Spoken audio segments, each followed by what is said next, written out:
Islamic প্রেরণা। জান্নাতের বর্ণনা পর্ব 2। জান্নাতের ভেতরের নিয়ামত সৌন্দর্য কেমন হবে? আসসালামু আলাইকুম রহমতুল্লাহ।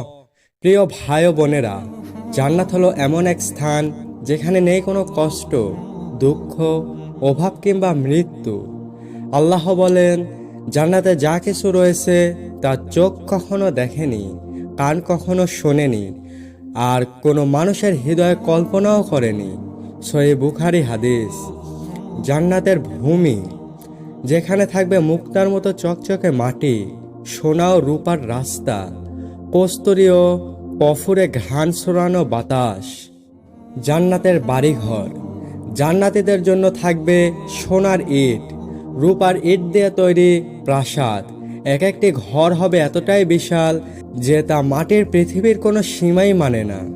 বাগান ও ফলমূল, জান্নাতে থাকবে বেহেশতের বাগান, যেখানে থাকবে এমন সব ফল যা তুমি চাও সাথে সাথে হাজির হবে। আল্লাহ বলেন, তাদের সামনে থাকবে ফলমূল, তারা যা চাইবে তাই পাবে। সূরা ইয়াসিন আয়াত 57। জান্নাতের নদী নালা, যেখানে প্রবাহিত হবে দুধ, মধু, পানীয় শরাবের নদী, যা কখনো পচবে না, বদলে যাবে না, আর তৃষ্ণাও লাগাবে না। জান্নাতের সবচেয়ে বড় নিয়ামত হলো আল্লাহর চেহারা দেখা।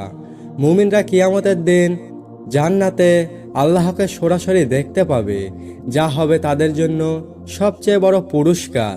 আলহামদুলিল্লাহ। তো বন্ধুরা, আজকের ভিডিওটি ছিল এই পর্যন্তই।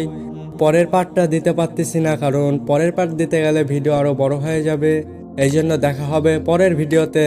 ততক্ষণে আল্লাহ হাফেজ।